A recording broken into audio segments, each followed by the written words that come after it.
नमस्कार दोस्तों, स्वागत है आपका आज की बेहद बड़ी और ज़रूरी खबरों में। लेकिन खबर में आगे बढ़ने से पहले अगर आप भी गरीबों की मदद में उतरी कांग्रेस पार्टी का समर्थन करते हैं तो आप अभी इस वीडियो को लाइक कीजिए और इस लाल बटन को दबाकर चैनल को फ्री में सब्सक्राइब करके घंटी बजाइए और कमेंट में लिखें जय हिंद। रुख करते हैं पहले खबर की तरफ। बढ़ती तेल कीमतों पर आरजेडी का प्रदर्शन, तेजस्वी तेज प्रताप ने रस्सी से खींचा ट्रैक्टर। जी हां दोस्तों, देश में पेट्रोल और डीजल की बढ़ती कीमतों को लेकर राष्ट्रीय जनता दल नेता तेजस्वी यादव सड़कों पर उतर गए हैं। पटना स्थित आवास से तेजस्वी यादव ने पार्टी के अन्य नेताओं के साथ विरोध प्रदर्शन की शुरुआत की और कई नेता सड़कों पर उतरे। बिहार में साल के अंत में विधानसभा चुनाव है, जिसे देखते हुए वे केंद्र और बिहार सरकार को घेरने की कोशिशों में जुट गए हैं। विरोध प्रदर्शन में तेजस्वी यादव के साथ उनके भाई तेज प्रताप यादव भी शामिल हुए। दोनों ने पटना की सड़कों पर अनोखे ढंग से विरोध मार्च निकाला।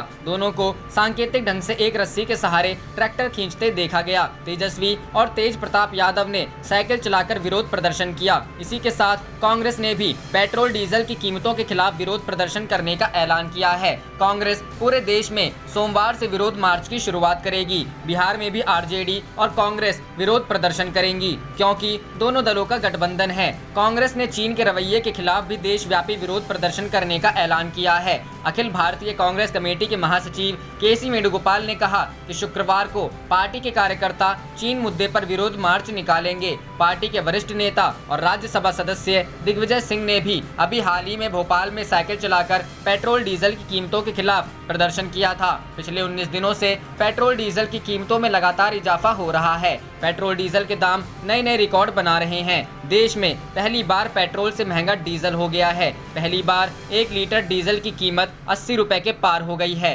पिछले 19 दिनों में डीजल की कीमत 10 रुपए 62 पैसा और पेट्रोल का भाव 8 रुपए 66 पैसा बढ़ा है। दिल्ली में गुरुवार को 14 पैसे डीजल प्रति लीटर महंगा हुआ है, जिससे कीमत 80.2 रुपए प्रति लीटर हो गई है। वहीं 16 पैसे पेट्रोल के दाम में इजाफा हुआ है। दिल्ली में पेट्रोल अब 79.92 प्रति लीटर हो गया है। रुख करते हैं अगली खबर की तरफ। अमित शाह के वार पर कांग्रेस का पलटवार, पूछा सरकार में सिर्फ 2 लोगों की ही क्यों चलती है। जी हां दोस्तों, आपातकाल के ऐलान की 45वीं बरसी पर गृह मंत्री अमित शाह ने कांग्रेस पर हमला बोला। अमित शाह के वार पर पलटवार करते हुए कांग्रेस ने भारतीय जनता पार्टी को खुद से सवाल पूछने की नसीहत दी है। कांग्रेस प्रवक्ता रणदीप सुरजेवाला ने कहा कि सरकार सिर्फ 2 लोगों की क्यों चलती है और बाकी लोगों को क्यों दरकिनार कर दिया गया। रणदीप सुरजेवाला ने गुरुवार को अपने ट्वीट में लिखा, देश की सत्तारूढ़ पार्टी होने के नाते बीजेपी को अपने आप से कुछ सवाल पूछने चाहिए। बहुमत के साथ सत्ता में बैठी सरकार में सिर्फ 2 लोगों की ही क्यों चलती है और बाकी लोगों को क्यों दरकिनार कर दिया गया। क्या हॉर्स ट्रेडिंग संस्थानों पर कब्जा और बड़े पैमाने पर चूक ही आपके विरासत हैं। गृह मंत्री अमित शाह की ट्वीट पर रणदीप सुरजेवाला ने कहा, नेहरू गांधी के प्रति आपकी घृणा क्यों है। सवाल उनसे भी होना चाहिए जिन्होंने अपने गुरु और साथी को जबरन रिटायर और अपमानित करके पदों पर कब्जा कर लिया। LK आडवाणी, MM जोशी, केशुभाई पटेल, कलराज मिश्रा, सुषमा स्वराज, हरेन पांड्या, संजय जोशी, लिस्ट बहुत लंबी है। रुख करते हैं अगली खबर की तरफ। पतंजलि की कोरोनिल पर महाराष्ट्र सरकार ने भी लगाई पाबंदी, राजस्थान में पहले से बैन। जी हां दोस्तों, बाबा रामदेव की दवा कोरोनिल पर राजस्थान सरकार के बाद महाराष्ट्र सरकार ने भी प्रतिबंध लगा दिया है। महाराष्ट्र सरकार के गृह मंत्री अनिल देशमुख ने कहा कि कोरोनिल के क्लिनिकल ट्रायल के बारे में अभी कोई पुख्ता जानकारी नहीं है। ऐसे में महाराष्ट्र में इस दवा का बिक्री पर पाबंदी रहेगी। महाराष्ट्र के गृह मंत्री अनिल देशमुख ने गुरुवार को लिखा, national institute of medical sciences Jaipur यह पता लगाएगा कि क्या पतंजलि के कोरोनिल का क्लिनिकल ट्रायल किया गया था। हम बाबा रामदेव को चेतावनी देते हैं कि हमारी सरकार महाराष्ट्र में नकली दवाओं की बिक्री की अनुमति नहीं देगी। गौरतलब है कि आयुष मंत्रालय की आपत्ति के बाद राजस्थान पहला राज्य बना था जिसने बाबा रामदेव की दवा कोरोनिल की बिक्री पर रोक लगा दी है। राजस्थान सरकार ने अपने आदेश में कहा कि केंद्रीय आयुष मंत्रालय की स्वीकृति के बिना कोविड-19 महामारी की दवा के रूप में किसी भी आयुर्वेदिक औषधि का विक्रय नहीं किया जा सकता।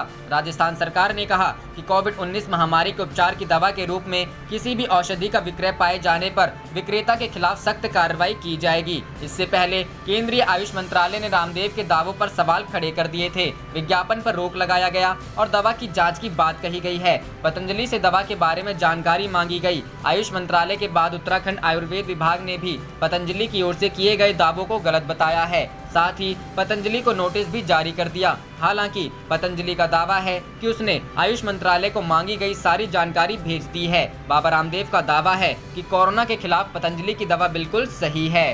रुख करते हैं अगली खबर की तरफ। दिल्ली समेत इन 4 राज्यों में मानसून ने दी दस्तक, मौसम विभाग ने जारी किया हाई अलर्ट। जी हां दोस्तों, मौसम विभाग के मुताबिक उत्तर भारत के 4 राज्यों में मानसून ने दस्तक दे दी है, जिसमें जम्मू कश्मीर, उत्तराखंड, लद्दाख और राजधानी दिल्ली शामिल है। मौसम विभाग ने कहा था कि 25 जून तक दिल्ली में मानसून दस्तक देगा। मौसम विभाग ने जानकारी देते हुए बताया कि उत्तर भारत के कई राज्यों में बुधवार को मानसून दस्तक देगा, जिसमें दिल्ली, उत्तराखंड, जम्मू कश्मीर और लद्दाख समेत उत्तर भारत के कई और राज्य भी शामिल हैं। इसकी वजह से तापमान में गिरावट आएगा। तो वहीं दिल्ली में मानसून के पहुंचने की आधिकारिक घोषणा कर दी गई है। मौसम विभाग ने जानकारी देते हुए बताया कि 26 जून को दिल्ली एनसीआर के इलाकों में भारी बारिश की संभावना है।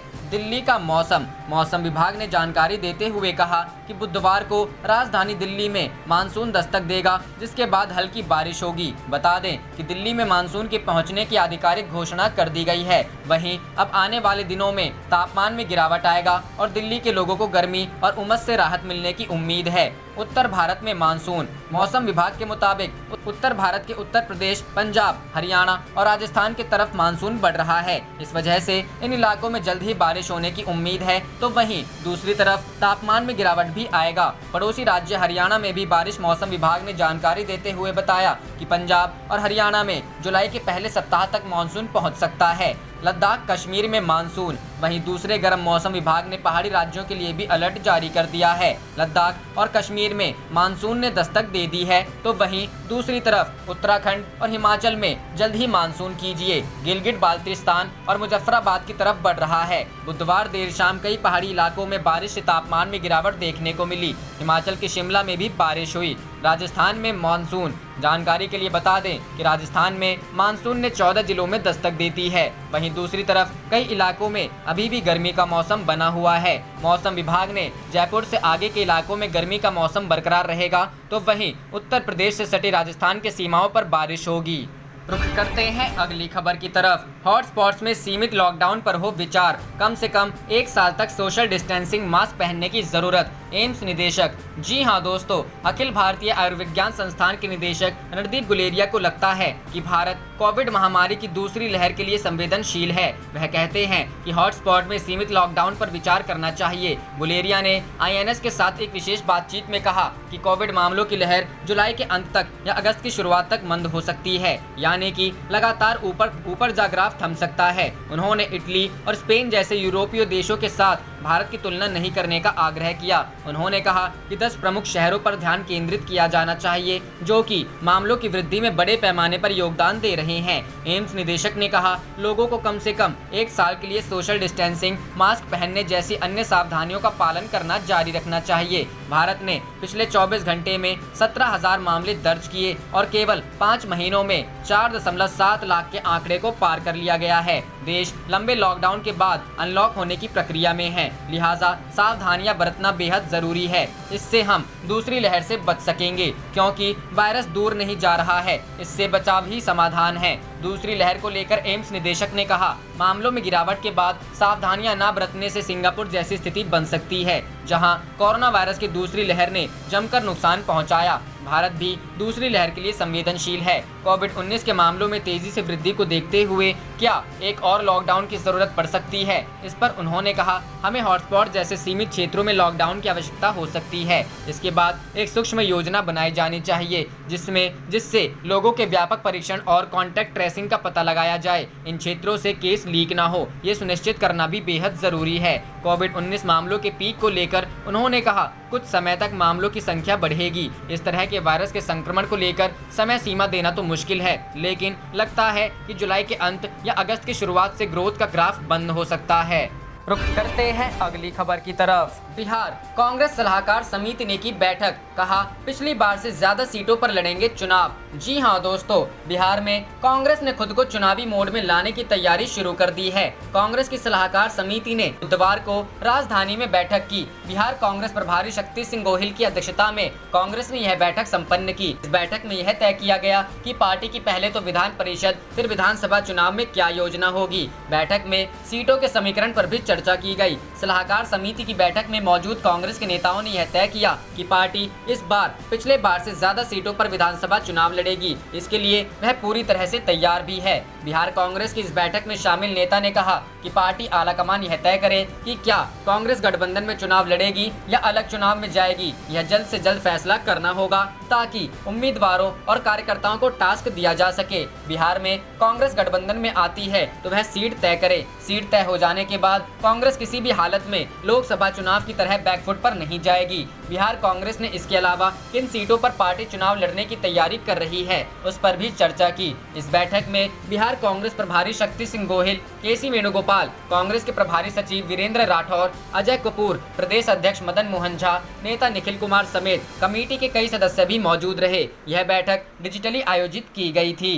रुख करते हैं अगली खबर की तरफ। महागठबंधन को टूटने से बचाने के लिए सोनिया गांधी ने संभाली कमान, आज करेंगी अहम बैठक। जी हां दोस्तों, बिहार में इस साल विधानसभा चुनाव होने वाले हैं और राज्य में लगातार सियासत चरम पर है। महागठबंधन में सब कुछ ठीक नहीं चल रहा है। एक और जीतन राम मांझी कोऑर्डिनेशन कमेटी नहीं बनाए जाने से नाराज चल रहे हैं, तो दूसरी ओर आरजेडी को मंगलवार को बड़ा झटका लगा है। पार्टी के 5 एमएलसी ने आरजेडी का साथ तो छोड़ दिया और दिग्गज नेता रघुवंश प्रसाद ने भी उपाध्यक्ष पद से इस्तीफा दे दिया है। ऐसे में कांग्रेस आलाकमान सोनिया गांधी खुद अब महागठबंधन में सब कुछ ठीक करने की कोशिश में जुट गई हैं। बिहार में राजनीतिक उथल पुथल के बीच यह बैठक महत्वपूर्ण है। आज सोनिया गांधी शाम 4:30 बजे आरजेडी, आरएलएसपी, हम और वीआईपी पार्टी के नेताओं के साथ वीडियो कॉन्फ्रेंसिंग के जरिए बैठक करेंगी। इस वीडियो कॉन्फ्रेंसिंग में नेता प्रतिपक्ष तेजस्वी यादव, बिहार कांग्रेस के अध्यक्ष मदन मोहन झा, आरएलएसपी के राष्ट्रीय अध्यक्ष उपेंद्र कुशवाहा, हम के राष्ट्रीय अध्यक्ष जीतन राम मांझी, वीआईपी पार्टी के राष्ट्रीय अध्यक्ष मुकेश सहनी भी शामिल होंगे। आरजेडी से 5 एमएलसी जेडीयू में जाने के बाद और जीतन राम मांझी, उपेंद्र कुशवाहा को दिल्ली में कांग्रेस के शीर्ष नेताओं से मुलाकात करने के बाद महत्वपूर्ण है। दरअसल महागठबंधन में नाराज चल रहे उपेंद्र कुशवाहा और जीतन राम मांझी ने मंगलवार को कांग्रेस नेता अहमद पटेल के साथ उनके घर पर बैठक की थी। इसके बाद कांग्रेस ने महागठबंधन की कमान अपने हाथ में ले ली है और गठबंधन को बचाने के लिए सोनिया गांधी ने खुद मोर्चा संभाला है। वीडियो कॉन्फ्रेंसिंग के जरिए इस मीटिंग को बुलाने का मकसद यही है कि महागठबंधन चल रही सभी समस्याओं को जल्द से जल्द दूर किया जाए। अब बिहार में विधानसभा चुनाव को लेकर सभी दलों ने अपने अपने स्तर से तैयारी शुरू कर दी है। ऐसे में महागठबंधन की प्राथमिकता होगी कि आंतरिक कलह को दूर किया जाए। बहरहाल मीटिंग के बाद क्या महागठबंधन में क्या कुछ होता है, ये आने वाले समय में ही पता चलेगा।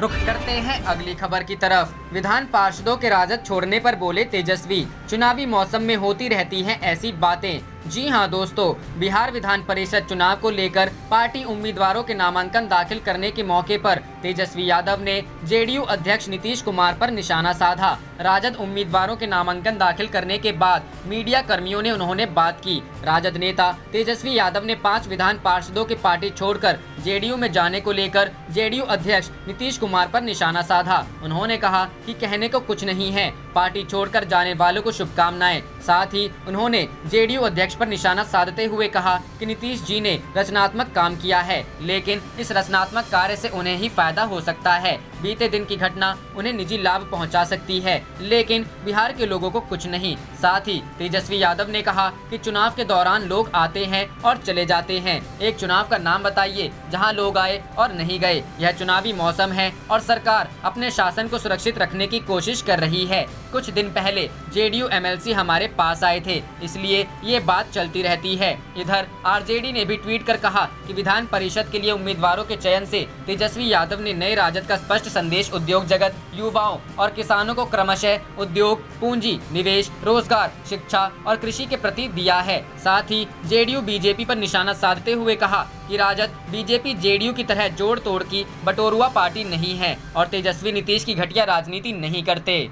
रुख करते हैं अगली खबर की तरफ। मध्य प्रदेश मंत्रिमंडल विस्तार के साथ शिवराज सरकार की विदाई तय। पूर्व मंत्री घनघोरिया ने की भविष्यवाणी। जी हां दोस्तों, कमलनाथ सरकार में मंत्री रहे लखन घनघोरिया ने मध्य प्रदेश की शिवराज सरकार को लेकर एक बड़ा बयान दिया है। पूर्व मंत्री लखन घनघोरिया ने कहा है कि जिस दिन शिवराज मंत्रिमंडल का गठन होगा उस दिन सरकार की विदाई तय हो जाएगी। उन्होंने अपने इस दावे का आधार हाल ही में हुए राज्यसभा सांसदों के चुनाव को बनाया है। उन्होंने कहा है कि राज्यसभा चुनाव में हुई क्रॉस वोटिंग से सरकार के प्रति नाराजगी के साफ संकेत मिलते हैं। पूर्व कैबिनेट मंत्री लखन घनघोरिया ने कहा कि भाजपा के वरिष्ठ विधायक अपनी उपेक्षा से नाराज हैं। सरकार में बैठे लोग उनकी बात नहीं सुन रहे हैं। ऐसे में असंतोष लगातार बढ़ता जा रहा है। पूर्व मंत्री लखन घनघोरिया ने भाजपा के कई वरिष्ठ विधायकों के नाम लेकर बताया कि इन विधायकों को अभी तक मंत्री न बनाए जाने से भी मुख्यमंत्री शिवराज सिंह के खिलाफ असंतोष बढ़ता जा रहा है। उन्होंने कहा कि जिस दिन मंत्रिमंडल का गठन होगा उसी दिन वरिष्ठ विधायकों का यह असंतोष शिवराज सरकार की विदाई तय कर देगा।